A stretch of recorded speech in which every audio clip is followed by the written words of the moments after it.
So, you know how I know Mzansi has changed? When I see a black person with a job like Circadian Coach, I'm like, yo. Sleep is about reawakening to so much more that life has to offer you. It's about fetching your life. It's not just a case of defying death. I lived in this fog that my head felt heavy, my body felt heavy. Waking up and saying, today what am I going to do? My brain didn't want to think. But at the same time, I was an adult with children with responsibility. Your body isn't designed to function at you sleeping from midnight to 8. There are certain things that need to happen between 10 and midnight that your body needs to go through that deep sleep. It takes courage.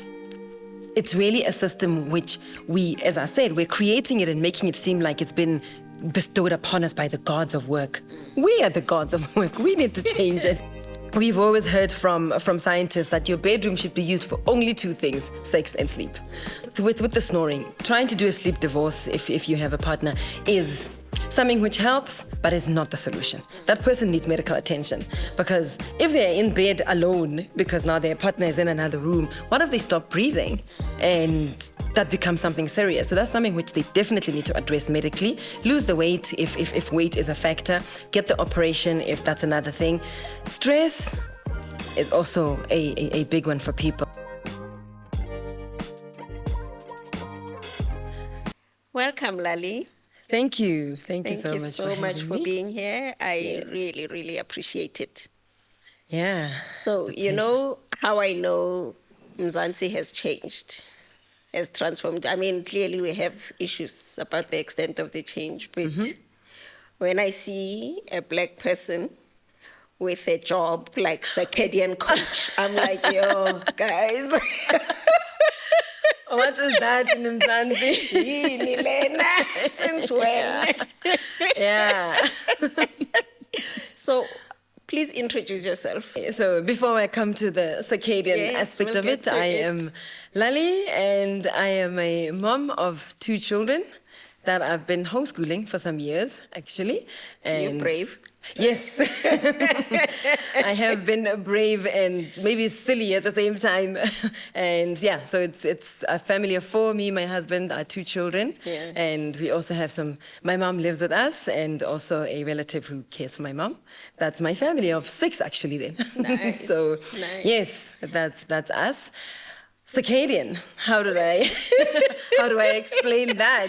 Yeah, and just explain what on earth is circadian. Yeah. How did you come across it? How did I get there? Yeah. So I think to this point, I am probably the only one who with the circadian biology certification in Africa, as far as I'm aware. Or maybe there's 2 of us at this point, actually, because I got mine in 2023. Yeah. And I know there's another lady who's done that. But it's been a long journey of... There's like a program for certifying you. Yes, an American... Wow. Certification. There's an Institute of Applied Quantum Biology, they call it. Yeah. And so I studied with them. Guys. Yeah. But really, it was a simple thing of trying to fix my sleep. Yeah. That's how I got into it, and that was the interest for me. And once I found that the circadian biology principles worked for me, I thought, gotta tell others. Yeah. Gotta get others in this. Yeah. And the transition from your previous law profession to this, how did that come about? How did that come? So, yes, I had been practicing law for some years and then went in-house, then into lecturing. But all along, I would really actually... The story doesn't even start so much with law. It starts with me as a little child. I was always somebody who, even when I was young, struggling with sleep, but also very interested in health. My mom was very particular, very fussy about my children must eat well, we must know what we're putting in our bodies.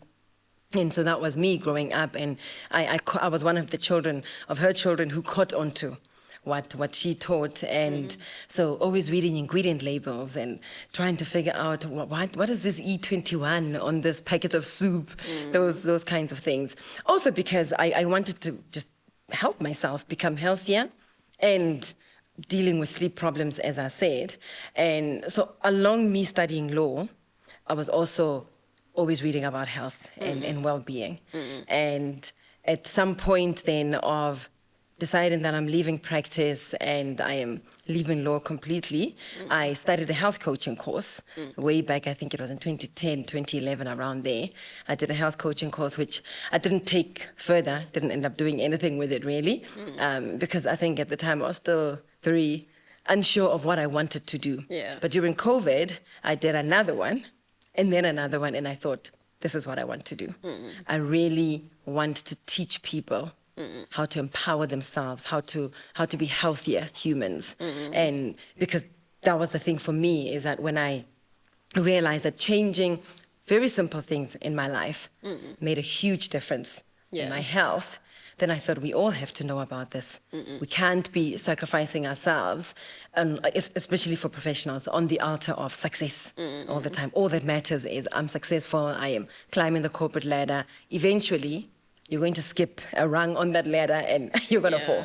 Yeah. So that was the trajectory that I took. And then I thought, I'm leaving law completely, and this is what I want to do. Yeah. And it sounds like while you may not have chosen this earlier, it chose you already then, and it kept following you until you yielded. Yes, yes. I definitely would agree. Interestingly, what I do, I like to say what I do is a lot of teaching and empowering. Yeah. And the irony of it is, when I was younger, my mom is a teacher, and I wanted to be a teacher.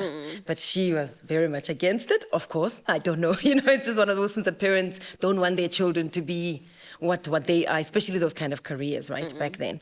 And when I look at my life now, I realize that I think I've always been teaching, and which is how I even ended up lecturing law.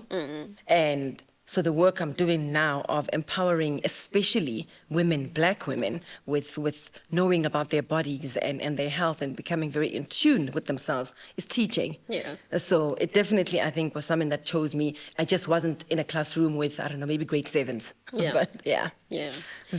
So tell us, why is sleep such a big deal?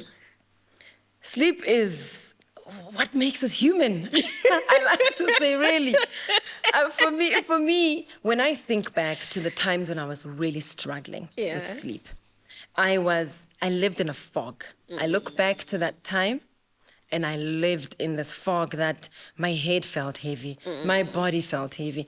Waking up and saying, today what am I going to do? My brain didn't want to think, right? But at the same time, I was an adult with children, with responsibilities. I needed to get things done. And it becomes that familiar thing that for many of us, we just become so used to. This is what life is like, even though I'm not coping. And others will drink coffee or whatever else that people these days, they're even using ADHD drugs, so I hear, in order to push and to stimulate themselves in order to function. There's a lot of that where people haven't actually been diagnosed with ADHD, but because those drugs give you energy, you find that a lot of professionals are using those and to try and push. Wow. And so for me, I talk about sleep as it's about you getting the hours of rest, yes, in bed, but it's so much more than that. It's about you awakening to real life and not this life behind a veil, life that is foggy, where you are tired, where you are cranky with everybody around you, and you're not even aware of that kind of you get a new personality because you are so poorly slept. Wow. Yes, so that for me is you're laying the foundation of a better life. It's not just about I'm getting my 8 hours. No. You are saying that I am going to be a better parent if you are one, a partner, a professional. I'm going to be even more empowered to climb the corporate ladder, actually, and find that you can do so much more. Because by the time that I really got to sort out my sleep problems, I had left corporate, but I discovered so much more of myself. It's been such a beautiful journey for me of realizing that actually I'm not an anxious person. Yeah. I used to think that I suffered. Corporate-induced anxiety. Right? Yeah. And those things aren't me anymore at all. And I've been able to even get the courage to start my business. Yeah. That's something which I wouldn't have done before. But to be able to say, I'm going to stand up and do this, something totally different from law, but I'm going to do this. It's because I'm able to sleep Wow. and wake up and say, what are we doing today? You actually fetch your life. Absolutely. Wow. Absolutely. That's what I like to say to people. That I like what you said, that you are awakening to real life, to your real life. very much so. And for me, I say, like I said, it's not just about the physical, I'm sleeping 8 hours. Yeah. It's for your mental health. It's for your professional life. It is for, even in the professional spaces. I also talk about how with the whole thing of DEIB, Yeah. wanting for women to get into senior positions, Yeah. we need to ensure that we're allowing them to be human and to tap into their biology of sleep. Yeah. We run workplaces very much on a man's rhythm. Yeah. And Aren't unaware. men human? And they, men are human, yes. Yeah. They function on a 24-hour clock. Yeah. And they also have, many of them have female partners who make their lives happen, right? Yeah. And also, but also very importantly, a lot of women are also going to be mothers. Yeah. Which affects their sleep, just as it is. And so I say, if you want women to get into senior leadership positions, you need to ensure that work allows them Yeah. to have a private life where they're able to sleep, where they're able to parent, etc. So Okay. we're not talking just as sleep as a personal thing for you to get your 7-8 hours. We're talking about it also as a national, as a professional thing, as a performance aspect also. Fascinating. Yeah. Before we dial into that, Yes. let's just talk about sleep in general. I mean, if you were, when you work with your clients about sleep, what do you say to them? What's the science behind sleep that you use to guide them about what sleep means? What is it? I mean, you've mentioned, for instance, 8 hours. I've often wondered where that number comes from. You can talk to some of that. And is it in just the number? What else is there to sleep that makes it, that enables you to function in the manner that you've just indicated? I think so let's talk about 8 hours as a conventional kind of setup. There's politics attached to it. Some would argue that there's the politics of capitalism that give us only that 8-hour period at night to sleep, where you can't do it any other time, right? But for most humans, we are designed to get no less than 6.5, and I never really want to say 6.5, but sometimes, just like You'll people say it want to begrudgingly. I say it very begrudgingly. I do. I want to say 7 to 8, 7 to 9 for most adults, right? And this is now timed from, at the latest, ideally, it should be 10 p.m. to around 6 a.m. the following day. Then you're getting your 8 hours. So let's work on that 8-hour period. And during that time, it's not just a linear, I got into bed at 10 p.m., closed my eyes, was dead to the world until the following day. Your sleep is going through cycle stages. You're going to start off in the first part of the night, getting more of the non-rapid eye movement sleep, which is the deep sleep, right? And then as the night goes on, you cycle in and out of that into more the rapid eye movement sleep, which is where we're dreaming. Yeah. So the one way, which is something which they actually only discovered in the 1950s, Really? that we have this rapid eye movement sleep, which just shows, again, just the mystery and the science that is yet to be tapped into about sleep, not just what we know currently. Yeah. So, and I'm specific about talking about 10 p.m. because a person will say, I get 8 hours. I sleep at midnight and I wake up at 8. I'm still getting 8 hours. No. Your body isn't designed to function at you sleeping from midnight to 8. There are certain things that need to happen between 10 and midnight, that your body needs to go through that deep sleep, the cycles of deep sleep that you're going through, that need to happen in a way which they don't happen when you're sleeping only at midnight. So I'm one of those culprits you're talking about. Oh, I'm okay. never asleep at 10. I sleep so much later. So sell me on this. I've not, and I don't struggle with sleep, right? So Oh, okay. So it's I'm just surrounded by insomniacs. I'm surrounded by Yes. people with all sorts of issues with sleep. Not you. I sleep, and my sister used to tease me actually that I could sleep through a volcano. I sleep that deeply and that peacefully. So I'm good. But I've always actually found it fascinating when people have said what you're saying now. I've heard it before. Yes. But I mean, from my personal experience, I'm clearly not buying it because I'm not a living proof of that. Yes. How do you sell this concept on somebody like me? we don't want to be rigid and religious about saying, oh, you're sleeping at midnight, you're doing horrible things to your body. As you just said, you're not struggling with sleep. Many people that I talk to, they are struggling. So from your case, it becomes a bit of a harder sell if you're not struggling. And you get into bed and a volcano happens and you're still asleep. No. Great. So we want to avoid making people feel like if I don't comply exactly with these laws of science, then my sleep is compromised. Not necessarily so. I think I would also say, though, from the perspective of trying to sell it to you, hormonally, there's certain hormones that need you to be asleep between that 10 p.m., 12 a.m. kind of period that need to be asleep, that need to function in a way that if you're only getting that sleep later, then they don't work as well. I mean, for example, insulin, the hormone insulin, which is big for diabetics and all of that, and you become more insulin resistant the later that you go to bed. So that could be something where a person says, I don't struggle to sleep when I eventually get to bed, but maybe you suffer from diabetes or something like that, and then you don't connect it to the fact that you are awake. Another thing, you were awake at that time and you were under artificial lights. I bet you're not just lying in bed with a candle reading, right? That's probably not what you're doing, which means you're exposing yourself to these lights, and they're also really bad for your insulin, as I've also said. That somebody might say that I'm managing my sugar very well, I'm trying to do this, I'm trying to do that, but they're not able to keep it under control as they should, according to what the doctors would want. But nobody's telling them that actually you're exposed to artificial light all the time. Or somebody else is struggling with weight. And again, if you're not sleeping, you're not allowing your hormones of what is it called, leptin, the leptin hormone, to dock into your brain appropriately. In order for it to say, okay, this is how much energy Mandisa has used today. Based on that, this is how much we think she'll need tomorrow. Your brain is doing calculations like that.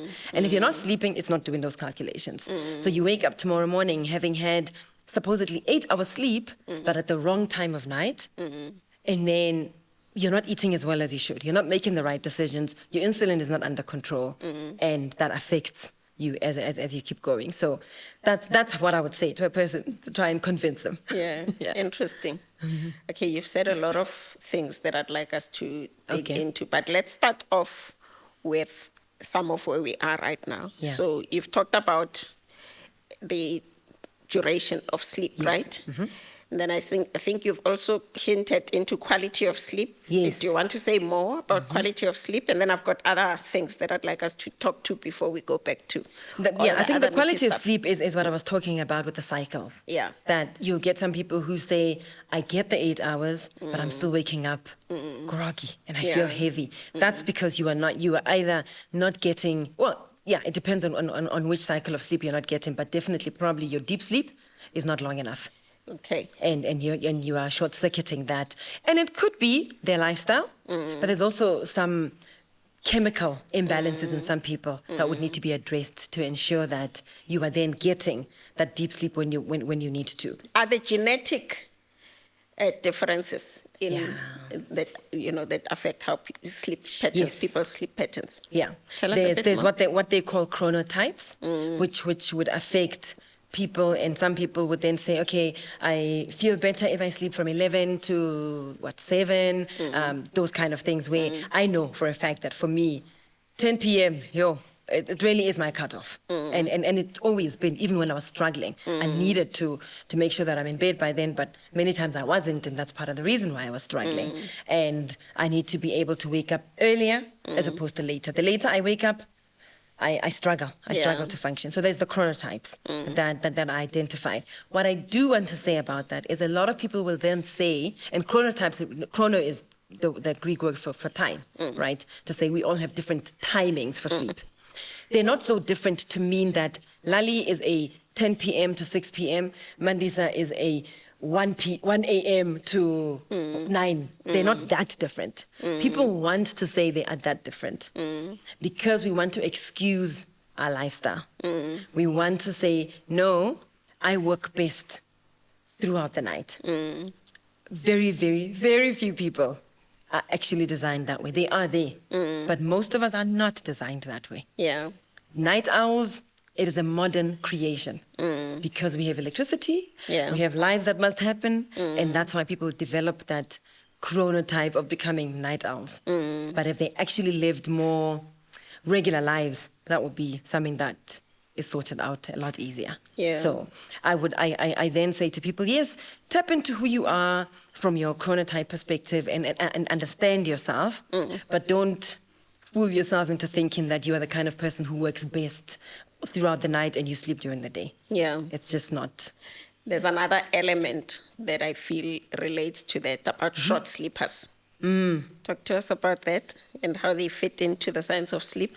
As in people who sleep less than 6 hours. And they seem to need less time for sleep. And Yes. some of the material I've looked at talks to 4 hours is enough for them. Yes. And they do that every day, and their biological markers are good. Great, You yeah. know, So, they're again- not adversely impacted in any way.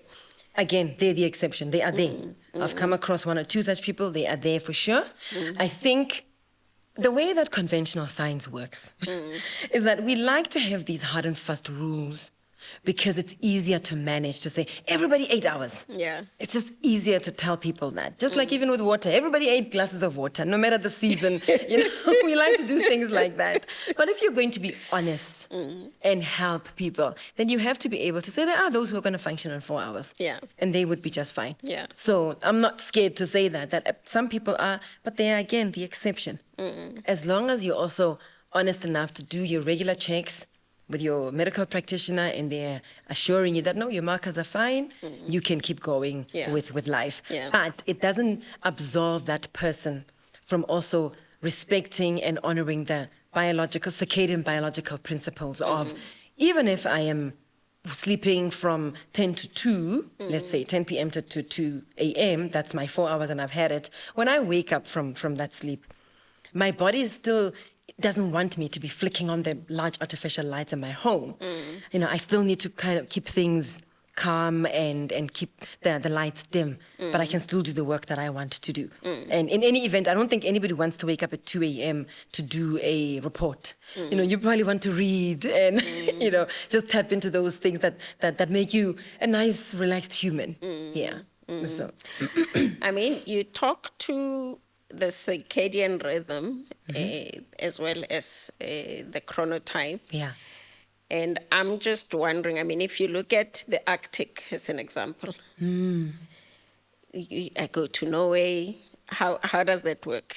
That midnight sun, and how does that affect this thing that we're talking about? Because there are people who live there their entire lives. They're there every day throughout the year. Yes.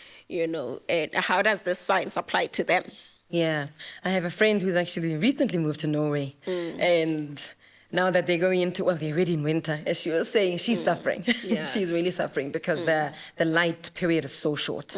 So those are the northern climates, whereas for us, we are more equatorial and a little bit more southern, and we get more light. So for us down here, we want to tap into and acclimatize as much as possible to sunlight. For them, they are more wired to try and tap into the cold. Yeah.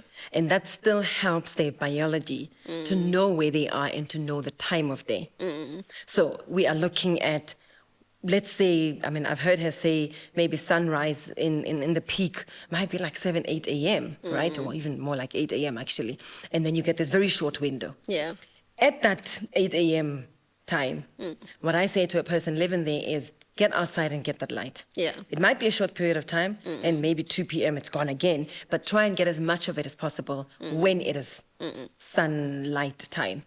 And then in the evenings, again, don't use the artificial lights. Try and keep your space calm and as dark as possible. Yeah. The thing that you need to get accustomed to are two, the dark and the cold.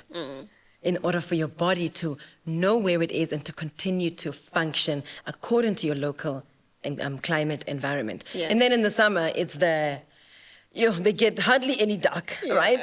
Because I've forgotten what the hours are, but it can be 10, 11 p.m. and it's still light, right? Yeah. Then again, at that time, maximize the light. Up to, the whole idea of the midnight sun says it's midnight, but the sun is out. Yes, exactly. In places like, as you said, the Arctic, Iceland, that's what they're experiencing. And at those times, you want to be in tune as much as possible with the nature of where you are. That's what I teach people, is that whether you're in Norway, Canada, South Africa, try and be in tune with what the nature of there is saying, not what you can achieve because you have modern conveniences like lighting, artificial lighting. Yeah. How much of this is about the circadian rhythm as we normally hear about it? Is the body not adaptable, to our conditions? And granted, you've indicated that you're not one of those, people that are going to be dogmatic about it. Yes. But still, and I think about, reflecting on this concept of biphasic sleep. Okay. And you've mentioned even, the impact of capitalism, of work, business, and that we really just adapting to that. And I agree with you. But if you think about how far back that goes to the pre-industrial age, that already then, yes, granted there was no electricity, so all this artificial light that you're talking about,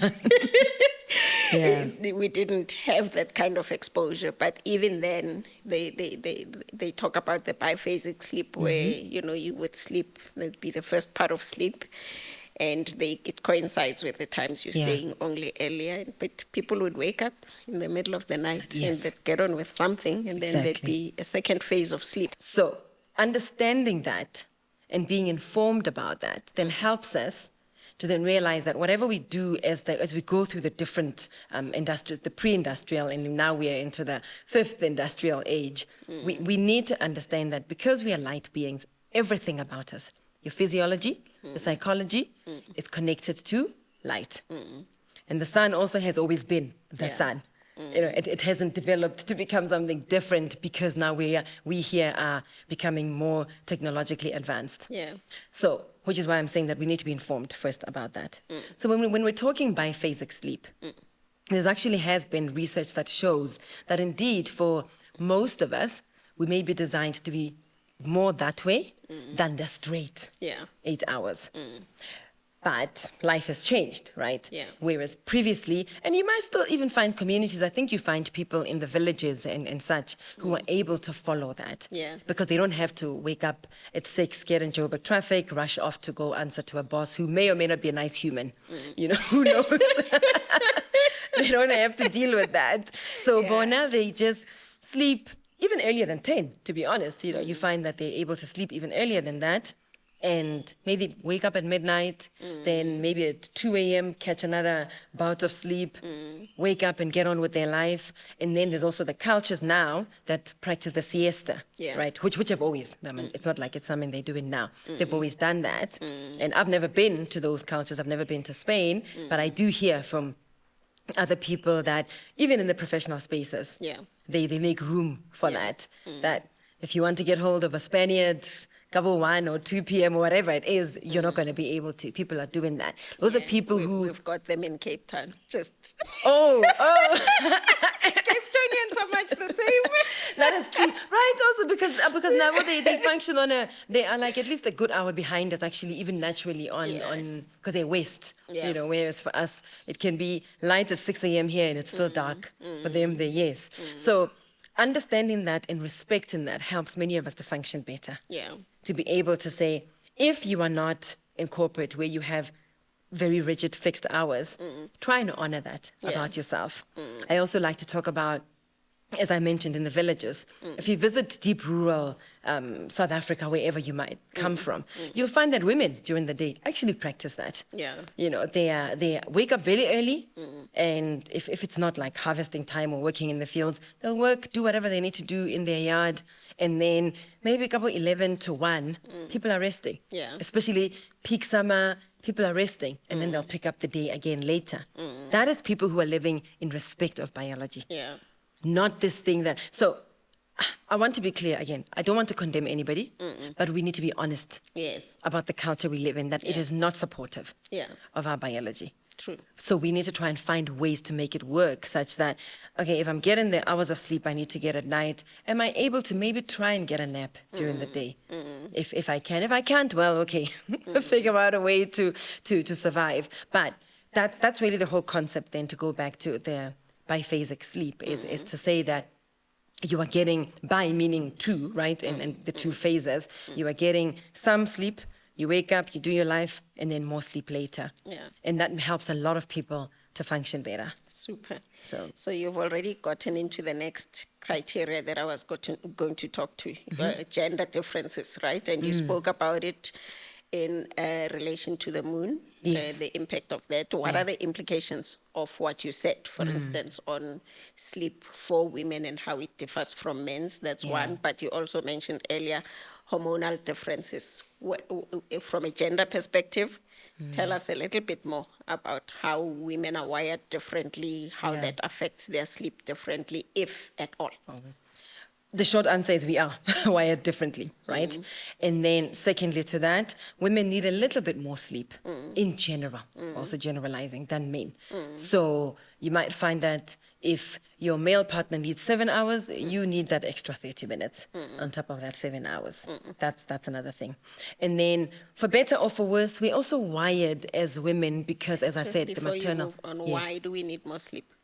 It's just the nature of the way that we're designed, as far as I understand it. Yeah. You know, if there's anything deeper, I don't know. Yeah. I think we are designed as women to be more calmer, nurturing kind of beings. So we need our sleep in order for us to tune into that inner part, you know, inner world of ours. Yeah. We tend to look more inward, I suppose. That's my understanding of it, you know, maybe from a more philosophical, spiritual understanding, I would say. That's where I come from that. Great, And thanks. then from the maternal aspect also, as I said earlier, most women are also mothers or will become.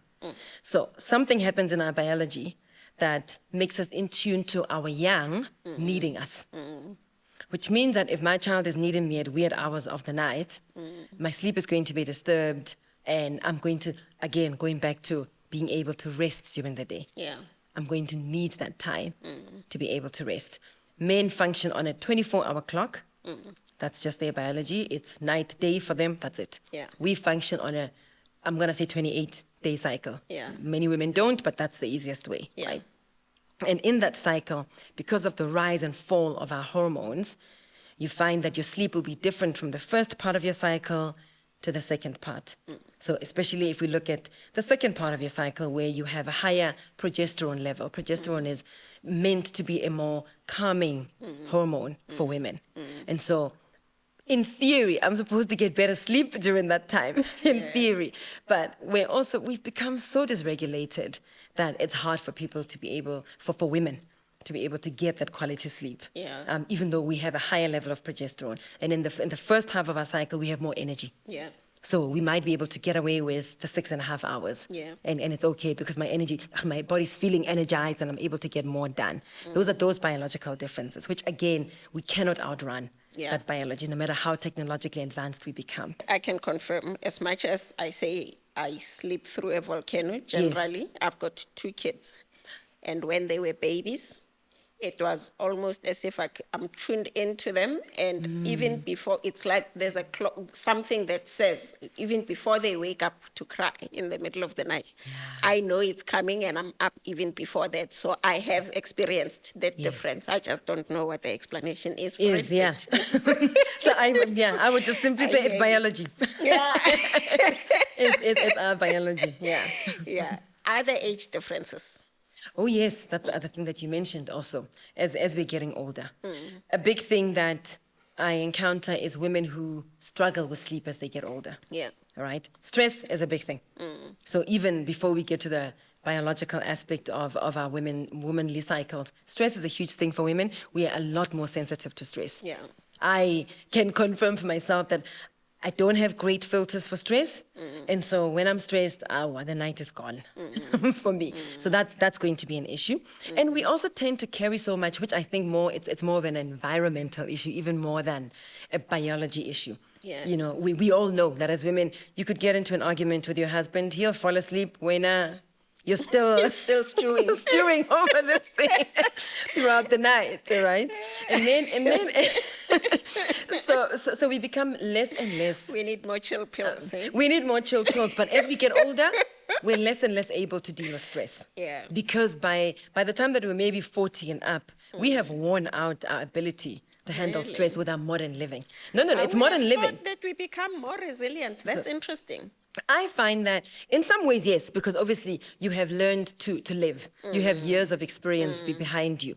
But when it comes to just your body's tolerance, Yeah. your biology's tolerance of stress, mentally you might say to yourself, I'm a tough girl, I Yeah. can do this. But meantime, inside, body's saying, hey, inside here and here, I'm busy. things are doing their thing there where you are not able, that biology is not able to keep up with what you are telling yourself about your life. So Yeah. you're getting older and then you're going through perimenopause, menopause, and those also begin to affect how much of your hormones you have. And as I said, progesterone is a calming, sleepy hormone. And as you get into menopause, you're losing out on the amount of those hormones. So that affects your ability to sleep. People suffer from hot flashes. You are in bed, next thing, you are sweating. That's going to affect the quality of sleep that you're going to get also. Yeah. So age is definitely going to affect you especially because when we're younger, we do abuse our sleep. We don't appreciate it. We really don't. But we don't pay then. I don't pay in my 20s. I pay in my 40s for all the bad decisions I was making. I love how you're calling it abuse. I'm certainly one of those that used to abuse it. I mean, we'd go clubbing, and we'd take was me. bets on who can last more days without sleep. And we'd actually do it, but I couldn't pull it. You and your friends? Yeah, yeah. Wow. Okay, no, I did not do that. Wow.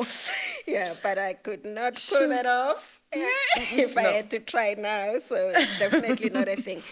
And, you know, you've spoken a lot about the impact of capitalism on our sleep, things like working night duty, as an example, how that affects us. Let me start again by saying I am thankful for policemen and women, for nurses. Honestly, I am thankful for those people because we all know the experience of going to the ER at midnight and somebody's there to care for you. So I do not take that lightly. The issue is you are working against your biology, and that much we need to be honest about. So understanding that, if we could then have a change of the way that the system works, with regard to, if we take nurses, let me just deal with nurses and medical practitioners, across the board and say, you're in a hospital and you get into the hospital and the lights are on everywhere, right? Even patients complain about the lights in their rooms, how much lighting there is, and they can't fall asleep and they keep getting checked every however many hours throughout the night. We're always going to need nurses, but can we at least improve the way they work? Yeah. Can we change that and make sure that we change the lighting, for example? So we're now moving towards, we're trying to become more energy saving. We're moving towards using LED light bulbs. Those are actually really bad for us. Really? They're really bad for us because they work on a very narrow light spectrum. The old incandescent light bulbs, the old Edison, it's either called Edison or incandescent, you know, the bulbs. Yes. Those bulbs. Those ones are far better. Really? Far, far better. So if we could just change the lighting. The problem is we are changing from that to the LED because the incandescents release heat. They're not just giving us lighting, they give us heat. If you put your hand next to an old bulb, you would feel there's heat there. Yeah. And so that becomes very energy inefficient. But we're looking at life through a very narrow spectrum. If all we're looking at is saving electricity, we're saving electricity but harming our health. So if we could change the lighting in hospitals, that would be a huge win, a huge win. Yeah, and sometimes it's just a matter of the intent you go in there with, right? So why couldn't you save energy and still, take care of the biological impulses? Well, right? the thing You is, could- the capitalist... we do so much technologically to advance Yes. ourselves. There's no Yes. reason why we couldn't come up with a solution for Exactly. that. And I talked to, I mean, as I said earlier, my circadian biology studies, that group of people that I'm associated with, some of them have been really big on trying to talk to the US government to change. But political and economic interests are powerful. They're incredibly powerful, and so much has been invested in LED technology that to now say to people, actually, you are killing people and you're causing cancers. That same patient who's in hospital for cancer treatment, meantime, they're under a huge artificial light like this, you're not helping them. But to say that, it's very politically incorrect, it's unhelpful from an economic perspective. But if we could just go back to that, it would help. And then also, when you're working night shift, I then say to people, when you get off your shift, 6 a.m. mostly, I suppose, you're going to go home, try and keep your life in such a way, and again, it's theory, it doesn't always work for many people, it doesn't work, but try and keep your life in such a way that you're able to go home, make your room completely dark. Yeah. Well, first eat, okay, then to try and tell your body what time of day it is, because eating also is a circadian principle that communicates time of day. Then try and make sure that you go to bed and keep your room completely dark to simulate nighttime for your body. And then get your 6 to 8 hours of sleep, wake up, and you're going to probably go back to your shift again. And so there are things that we can do to mitigate. At the same time, they're not going to they're not going to undo the effects of what you're suffering by having a night shift job. Yeah. So it is just unfortunately what it is. Yeah, you've just made a statement that I found interesting here. Please educate me a little bit more. I mean, how is eating a signal? A sleep signal, so to speak. You use different words, but well, yeah, a circadian signal. Yeah. Yes. So as I said, light is one, food is another, and we spoke earlier about insulin. Yeah. So insulin is let's call it a nutrition hormone as such, and it works with many other hormones in your body. But depending on the time of day that you eat, so for us, people who are not doing night shift, we are more insulin sensitive right now. Yeah. This earlier part of the day. And then as we go later into the day, in the evening, our bodies are trying to wind down gradually. So they're trying to shut down the hormones of nutrition, the hormones of the day, and trying to upregulate the hormones of nighttime. So that's why it's important then to eat at certain times in order to communicate certain messages to your body. If I'm having supper at 9-10 p.m., what I'm doing is I'm shutting down my melatonin. Melatonin will not, which is the sleep hormone, will not start working because insulin is at work, because insulin is needed while I'm eating. No matter what time of day I'm eating, my insulin, even though I'm becoming more resistant in the evening, it's going to need to get there in order to help my body to function. To do its job. Exactly.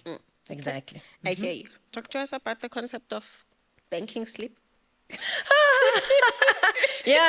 People love to say for the weekend, no, you can't. Let me say it for the umpteenth time. You cannot outsmart your biology. Yeah. So, let me make the example of Monday to Friday, I'm sleeping maybe 5 hours, okay? And maybe I'm the kind of person who needs 7. So by the time that Friday night comes, I am now about 10 hours short, right, of my sleep, because I've been doing 5 hours. Where are you going to get the 10 hours on Friday night to Sunday night because Friday has its own sleep, Saturday has its own, Sunday has its own. But now you think you're going to now make up that sleep. It's just not feasible. It's near impossible to bank sleep. And so people love to say that, and then what ends up happening is you then say, I haven't slept well during the week. I get to the weekend, you crash, but you wake up, and actually most people don't wake up feeling rested. It's almost like you're jet lagged because you've communicated the wrong messages to your body. Trying to do that with your sleep is like you went into a different time zone. So it might work for some time, but eventually it falls apart. No. So don't bank sleep. Sleep it. You're very bad for my self-esteem. Oh, Batung. Because everything you've said, you making me feel like I'm the example of what not to do with sleep. Because when I was in corporate, I really I could go on during the week with very little sleep, but I slept longer during the weekend. I actually got into a routine where Yeah. it was understood that on Saturday, if I don't come out, don't even Don't knock bother on me. my door. Okay. But it worked for me. It kept me Yes. going, and I would feel rested coming out of it. But I mean, I guess it's your point about you're not making hard and fast rules, and Yes. just because it works for me doesn't mean it will work for everyone, firstly, but two, that it doesn't mean that I'm not paying the price at some level. Exactly. In some way that you may not necessarily connect to Be the sleep, conscious of. right? Yeah. And then also, it's just, and yeah, it's important to learn yourself. And I really like that you're aware of how you have functioned. But also what most people are doing on Friday night and into the weekend, they're binging on series, online, they are going out. So they actually not even sleep in that sleep, which they said, I'll catch up on the weekend. They're not doing that. So that's why then they're finding that they're crashing as opposed to coming out of a weekend rested. So, yeah. So snoring. Sure. You know, we were talking about Brian Johnson earlier. Yes. And I'm just terrified of even contemplating making those kinds of changes to my life. I'm like, no, you couldn't pay me enough to do that. I love that there's somebody like him who can do it, but Who I don't. But experiments. one of the things which I get that he recommends, I don't agree with it. Okay. He says he recommends sleeping alone for optimal sleep, right? Yeah. But when I think about snoring, I'm like, okay, maybe that's good. But what causes snoring, and how do people solve for that? So, as there's different factors. There's weight that causes snoring. There's getting older. There's also, I'll call it mechanical issues with people in their nose area, like the nose and the mouth. There's mechanical issues that a person might need an operation in order to help with that. But for many people, without even that, I think that's probably the exception. Most people is, I don't sleep well, and I'm not able to get into good deep sleep because of the snoring, and they call it sleep apnea, right? Where people are, what is it, like moments of time where they're not able to breathe properly, you know, very small moments of time. So that is part of it. You then find that people are snoring because maybe even of position. Actually, that's another thing, the position that they're sleeping in. And what I say then for people is, one thing that I do at night is I mouth tape. I put tape on my lips, and it helps me to force me to breathe through my nose. Okay. And that helps to mitigate any, I don't snore, but that if a person snores, that's something which I say that they could do in order to help them in that way. But I think if a person finds that it's disturbing them, or it's disturbing their partner, then there are those options of saying they call it a sleep divorce. Where the terminology is also terrible. It's terrible to call it that. But hey, that's what they call it. I would say, though, that that's not a solution. A person who's snoring needs to get help. Trying to do a sleep divorce, if you have a partner, is something which helps, but is not the solution. That person needs medical attention. Because if they're in bed alone, because now their partner is in another room, what if they stop breathing? And that becomes something serious. So that's something which they definitely need to address medically. Lose the weight if weight is a factor. Get the operation if that's another thing. Stress is also a big one for people. But as I also said, mouth taping helps. Again, it's not a solution, but it helps you to force your nostrils to open up and for you to breathe. Yeah, and listen, I don't like that whole idea of sleep divorce. If you guys are both on the same page, great. But me, No. So no, I don't like it. But which is why I'm saying get help. Yeah, Get help. yeah. Don't say, oh no, this is just what works for us. Yeah, but listen, if it works for you, obviously go for it, right? Yes. Yeah, I'm just saying that for me it wouldn't Yeah. work. So I've got an uncle Okay. who he's late now, but he would grind his teeth for days in his sleep. I mean, I don't know what that is and how it comes about. Are you familiar with that? I am. I know two things that might be a cause for it. There might be more that I won't be able to speak to. One is stress. Again, I used to do it. And I know that it was directly related to how stressed I was. And it would even wake me up where you're hearing this sound, right? Secondly, some people it's parasites, that they actually suffer from parasites that make them grind somewhere in their gut system. That is happening. It's not something which is necessarily recognized in the conventional medicine space. But those are the two things that I know I can attach to that. And maybe even a third one, some people have this, I forget what it's called TMJ, the whole thing about the jaw, I forget what it stands for. But some people, because of that, then they grind at night. But those are things that a person can look into. If it's stress, try and help yourself when you go to bed. Do breathing exercises so that you're getting into sleep in a less stressed state. Yeah. Identify if it's that, identify if it's parasites. That's something that causes the grinding. Yeah. Okay, let's go back to that thing you were mentioning about taping your mouth. I've never heard of that. Okay. And if it's a solution that people can look into. I think it's definitely a solution. I do it for me. I do it for my kids. I have my son sleeps, and if you look, many babies actually do. He's not a baby anymore. He's 10, so I shouldn't say baby. They sleep with their mouths open, and which is another thing that causes the snoring. And that breathing through your mouth means your brain is not getting enough oxygen. So the taping, there's what they call.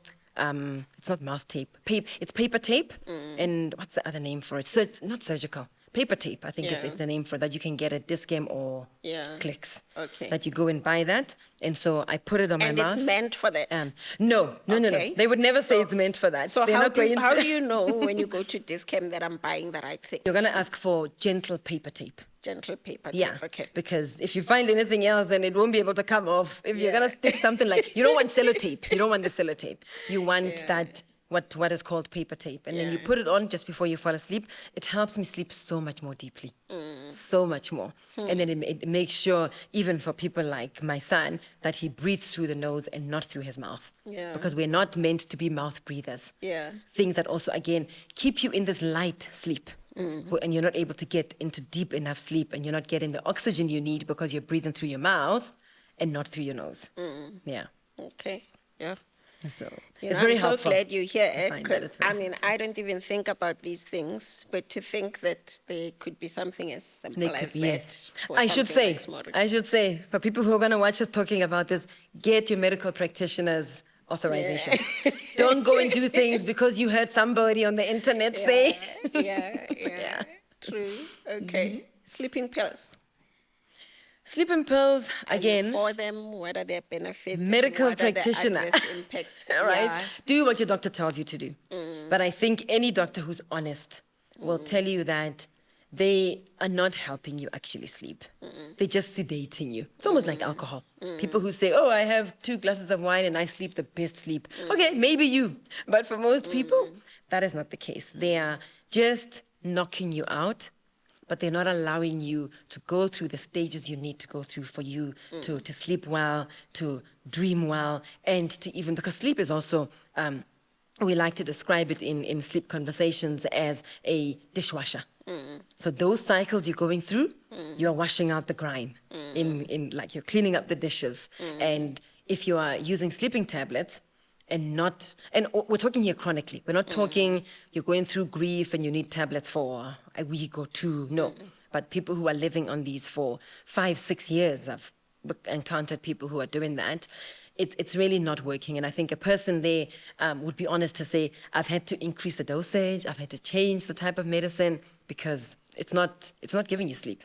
It's not. So try and figure out what the problem, what your problem is exactly. I was prescribed sleeping tablets I think I might have been somewhere between 14 and 16. I remember when I was in high school. And because as I said earlier, I used to have serious sleep problems. But even at that age, I thought to myself, what does this mean for the next 20 years of my life? I can't live on this forever. So get to the bottom of what is causing your sleep troubles. It could be your circadian issues. It could be stress, other medical issues. Get to the bottom of those and try and come off those tablets. Yeah. They're really not helpful for you to get into deep sleep. And try maybe more, and I want to be careful to say, more natural products. Having said that, it doesn't mean that something being natural means it's not dangerous, it's not going to harm you in some way. You need to understand what's going to work for you, what isn't, and always consult your medical practitioner. Yeah. So you've just reminded me of a gentleman, Alain de Botton. He says that sleep is revenge for all those thoughts that you're refusing to have during the day. Okay. So they come in your dreams. Yeah. I mean, insomnia, sorry, not sleep. Insomnia is revenge Okay. for all the thoughts that, or something to that effect. Yes. He's crazy. I love listening to him. He's beautiful. Interesting concept. Yeah, but if you were dealing with an insomniac, where do you go in your process when you're dealing with them as a coach? Where do you go to try and help them uncover what the issue is, and how do you go about determining what the best solution would be for them? Yeah, so there might be different approaches. For me, working from a circadian biology approach, the first thing I always ask anybody is, how much light, natural light, do you get? If a person is waking up in the morning, and the first thing they're doing is they grab their phone, they look at their phone, right? They're getting artificial light as the first light of day.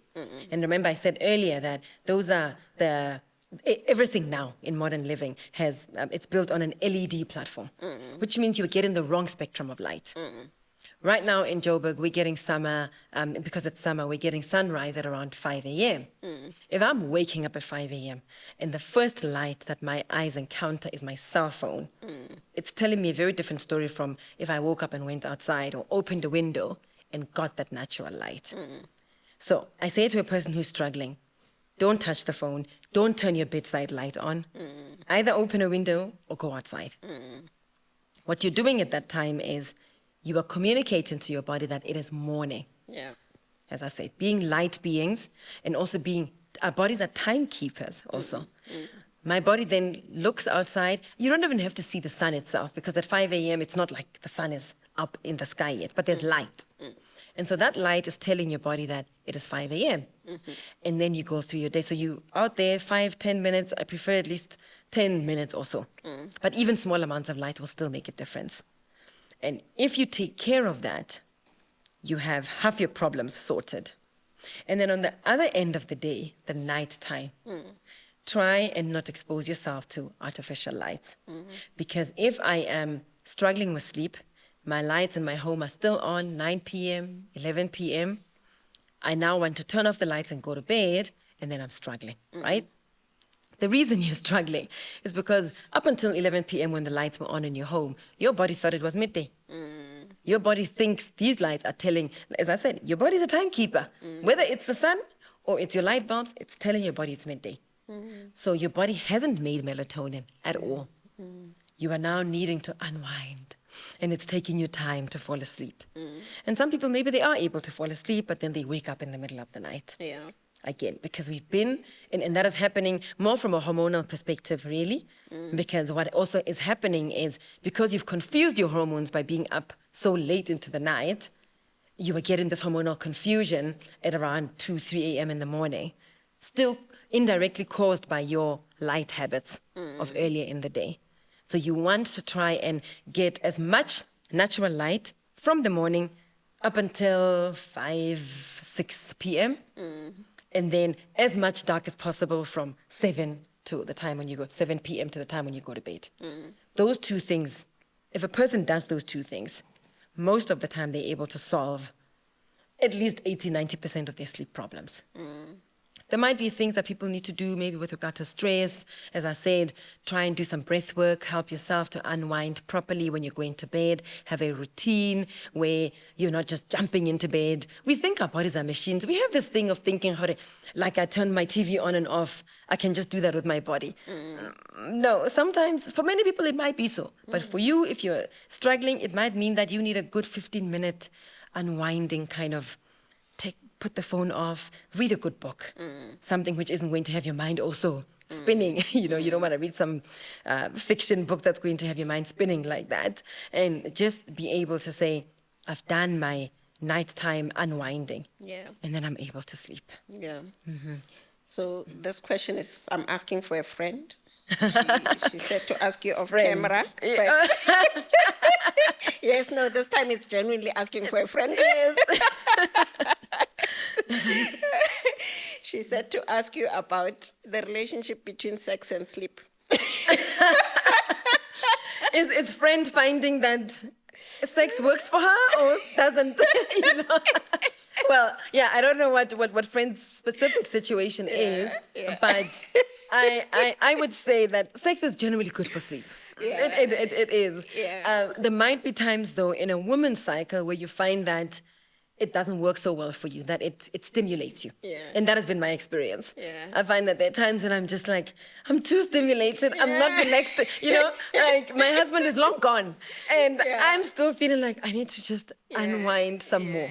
So there is something like that does happen. Also, we've always heard from scientists that your bedroom should be used for only two things, sex and sleep. So if you're doing that combo and you're sleeping Unless well, you wonderful. are Brian Johnson. Well, yeah, Brian Johnson, he will do the sex and then go separate ways. Yes, there's also that. Yeah. You can also do that. But as we said, it must be by mutual agreement between a couple. But definitely beneficial is the takeaway. Basically. I would say it's definitely beneficial. Yes. Okay. I'm still trying to figure out why it is that sometimes I get so stimulated that I struggle. I'll have to read for like a good 30 minutes after in order for me to feel like, okay, now I can finally fall asleep. So, yeah. Come back when you've got the answer. When I have, yes. Share with the world. Absolutely. So just talking about Brian Johnson. Yes. One of the things he talks about in optimizing sleep is temperature control. Oh, yes. Just what role does that play? So And when he people... goes so hectic that he actually controls the temperature of his mattress. Yeah, they sell these, of course, in the US, they have all of these devices, right, to capitalize on sleep. A whole other conversation. Yeah. But, and when people hear the word temperature, immediately I find, especially for South African women, we think, you mean I must now be cold? So it's really more about your room. Try and keep your room at a temperature that you can manage. As far as I know, most homes in South Africa, we don't have central heating. So that's going to be a bit hard. Yeah. So then the only other thing you can control is the kind of fabric of pajamas you're wearing, the sheets, and the rest of your bedding. Yeah. So the whole concept there scientifically is that your core temperature needs to be at such a point that you can fall into deep, restful sleep. And that is a lower temperature. You want to help yourself to just reach that lower temperature of about 19 degrees Celsius. Well, no, not your core temperature, because you can't be 19 degrees, you would die if you were there. But in the room, I'm talking about the room needs to be at around 19 or so degrees, which it's not terrible. But I think we love our warmth. We love the heat around here. For those who can afford it, you can buy those mattresses and those mats that you can, like the sheets or the mats that you can put on your mattress, and it helps to maintain that core temperature. But I don't think we should get so scientific about sleep. Brian Johnson is, even for the average American, is extreme. Yeah. You know, he's extreme. He's a biohacker. He's exploring all kinds of things about his body. So people now watch people like him, and then they think, yo, I'm not doing the right things. No. No, but I mean, he makes his mission very clear. I think what he's going for there is prolonging his life. Yeah, Right? He's trying to defy superhuman. death, essentially. Also, all of these things he does That's about, in service of that. Then who knows what lessons we'll learn Exactly, from that observing might him. help us, actually. Yeah. So I love crazy people like that. I wouldn't emulate him, but I'm happy for him to do that because that's how humans explore, that's how human development happens and all of that, right? So, and then these people who are said to be no sleepers. You know, there's one Vietnamese guy who's like, I think he's 84 now. He's in his 80s, let's leave it at that. His name is Ngok, I think they said that, or Nyok is how they say it. Forgive the pronunciation. But he fought in the Vietnamese War. He hasn't slept apparently since, I think it's 1987. And I've seen, you know, a gentleman who actually went and spent time with him at home to test this thing. And he genuinely found that he doesn't sleep. So I've since looked at other people. I've found a few other people. There's a Hungarian who died in his 70s. In fact, he was even older, I think in his 90s, who apparently fought in World War I, who also, in his case, I believe it was related to trauma. At least that's okay. what the Yeah. material I saw said. But still, he didn't sleep for years, afterwards, and he lived to be that old. There's an American guy who claims, I have the least amount of information about him, but Okay. apparently since birth, dude has never slept. There's no explanation for why. And I must admit that I haven't done too much work to investigate his story as yeah. much as the Vietnamese and the Yeah. Hungarian guy. Sure. But what do you say to stuff like that? And for me, what is striking is that, they shouldn't be able to live that long. So, obviously, I can't answer to the specifics, right? Yeah. I think the only person I've come across is the Asian one. Yeah. The others, I wouldn't know. But people like that remind me of the ones that are also breatharians, the ones who Yeah. don't eat. Yeah. And they just live on breath, on just breathing. And they also tend to be older, much older people. And I wonder if there's a lot we don't understand Yeah. about our biology and the fact that we're also spiritual beings. There is so much that we downplay, especially those of us who have been contaminated by Western understandings of life, Yeah. that we think our bodies is all that there is to us. Yeah. And we grow up to realize that no, there is so much more to being a human Yeah. than, as I said earlier, even following these rules of 8 glasses of water, 8 hours of sleep, 3 days of exercise a week, all of these things which are meant for maybe a dysfunctional American. But somebody, no offense, but that's just the reality of it, that you get these people like the Vietnamese guy who lives a different life from the perspective of maybe he's not very stressed. It's possible.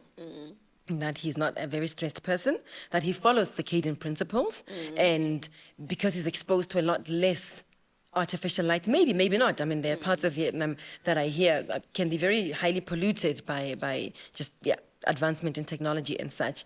But I think there's some people who are honestly able to tap into a part of them that can help them to live without sleep and without food. Yeah. Those people who can get into that part of their spiritual being, we are very constrained by what we see, Yeah. Tina. But Yeah. they've been able to get into that. Yeah. Yeah. So I think that's something that we would want to study from that aspect. Yeah. So I follow you in your professional network, and you do a lot of talking about business and how the environment we create there is not conducive to high performance, and you talk to sleep in that specifically in that regard. So what are your views there? Just share some of the content the ideas that you share with your LinkedIn community about sleep and your conferences, and how business is not optimal for that. Yeah, business is structured on a men's rhythm, right? As I said. But even men need sleep, regardless. I'm not talking just about women or for women. Men need sleep also. And we are coming from a corporate law background.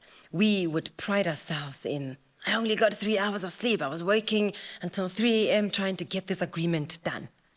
And the unfortunate thing about that is, I think anybody who's honest with themselves knows that at 3 a.m., I'm actually not paying attention to what I'm reading here. And there are more mistakes that are going to happen at 3 a.m. than at 3 p.m. If only we would design work, and I say we would design, because we act as though some gods decided that we need to have a 16-hour day and we need to work Monday to Friday. We are the ones who design that kind of system. And we are the ones with the power to change it. So really part of my speaking out about these things on platforms like LinkedIn is to say, can we start questioning how we work and whether it is serving us? So yes, we make sleep this personal thing, and we say that find a way somewhere in this work-life balance, which is really more a work-life integration, right? Because for most of us, we're going to find that we spend more time working than anything else in our lives, which means that these workplaces need to restructure. We need to rethink the way that we do work. We need to cater for biology, that regardless of whether you're a cleaner or a CEO, you need time off and sufficient time in order for you to sleep, to have family time, and just your own personal time also. So I speak on those kind of platforms to try and say, let us change this. Especially if I think of the legal field. We take on maybe more clients than we should. But to say that, taboo. To even mention that, because we take such pride, there's pride and prestige in being able to say, I'm a lawyer and I'm running between this agreement and that M&A and that court case. It's things which I think as you grow up, you begin to realize that maybe there's less value in them than we should have been putting. And those kinds of things need to change. And what I love now is the fact that we now have, for the first time, as they say, the 5 generations in the workplace. So I am coming across a lot of younger people who are refusing to live like that and who are wanting a healthier work-life rhythm of being able to say, I'm going to go to gym, I'm going to go to bed on time. Those kinds of things will be very helpful for all of us. Yeah. So I'm just wondering, because part of how certainly the people that I've worked with would justify some of the decisions you're talking about would be like, I have to live. I don't have the luxury of not fitting in with this corporate thing. And people do have to live. Life is not cheap. It's not. So how would we navigate that kind of thing if we were to do that? What are you recommending, basically? I think that's why I'm taking saying, into account that. Yeah. I'm so excited about the Gen Zs coming into the workplace. It's really, it holds so much potential for change because yes, I have to live. The entire, again, I'll speak from a law firm perspective, the entire firm functions on clients. Those clients are human too. Okay. We need to actually be building bit by bit and be able to say, as a law firm, we will only take on so much work and no more. And once we take on that work, we communicate to our clients that we don't do 24-hour turnaround times. So if you're coming to this firm, you're not going to get a 24-hour turnaround time. It takes courage. It's really a system which we, as I said, we're creating it and making it seem like it's been bestowed upon us by the gods of work. We are the gods of work. We need to change it. So with the Gen Zs coming in, they're the ones who are now saying, I'm not going to break my back trying to do this or do that in corporate, trying to climb the corporate ladder. I'm going to try and work because I need to work and pay my bills and provide for my family, but I'm not going to die doing it. So those, I think it's going to be things from different angles. AI is also destabilizing a lot about our life and about the work space. So I think those things coming in will help us to really rethink the legacy that we are currently living and then change things around and say, what are we actually working for? What do we think we're going to end up being like in the space? So it's just little things like my 30-second video on LinkedIn, and then a conversation with a partner in a law firm, and then a talk somewhere that I do. All of those will eventually come together, be a critical mass that is saying, it's time for disruption. It's time for change, because people's lives are being destroyed, and we know this. People are talking about how toxic corporate is, and this is one of the reasons that people complain that corporate is toxic, because your boss isn't sleeping well and he's not even aware of it, and he's becoming a very, very mean person in the office. And that destroys an entire career simply because the person isn't prioritizing their sleep. And I think, I mean, South Africa is particularly delinquent on this because there are geographies that are far more respectful of private time even. Forget us getting to sleep. With us, we don't even differentiate. With us, it's all these problems placed on, I mean, whether or not you can call me after hours, as an example. That countries that regulate that legally, you know, and you're right, basically, that it's just a question of, do we want to do this or not? Then what if we do, then how do we go about it? But you're also reminding me of a gentleman, a Brazilian guy that I used to work with. And we'd have these leadership development programs, and we went on this one time, and he was so chilled, you know. I mean, even when he walks, he's like, you know, A very relaxed human. And what he would Yeah. say, he'd look at us South Africans running around like headless chickens and not giving ourselves a break. And he's like, yo, me, I work to live. I don't live to work. Well, yes. But you know, the thing is, we have trauma. South Africans, we have trauma. Yeah. We have a history where we didn't have the opportunities. So now that we have them, we have a lot to prove. Yeah. And we want to be able to say, I made it.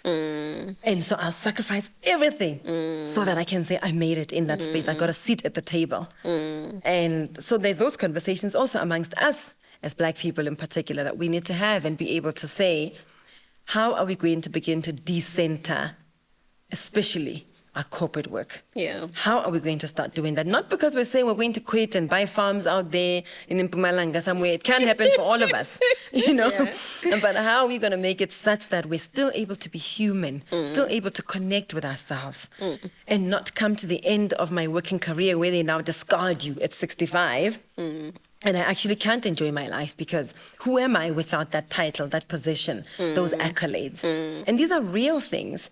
But maybe, I don't know, when we're in our 40s, 50s, we think, that's not going to be me. And then you realize that it is you. Yeah. It is you. So when I speak really of sleep, it's so much more than the 8 hours. Yeah. It's a lot more about you becoming as a person, you awakening to so much more of life than just, yeah. Is there such a thing as too much sleep? Yes, actually, we didn't talk about that. There is, but that's also a not mental health condition, a health condition that some people suffer from. And many of them, even they get in that sleep, they wake up and they're still not rested. Again, it's something which you need to work with your medical practitioner to help you understand what's going on there.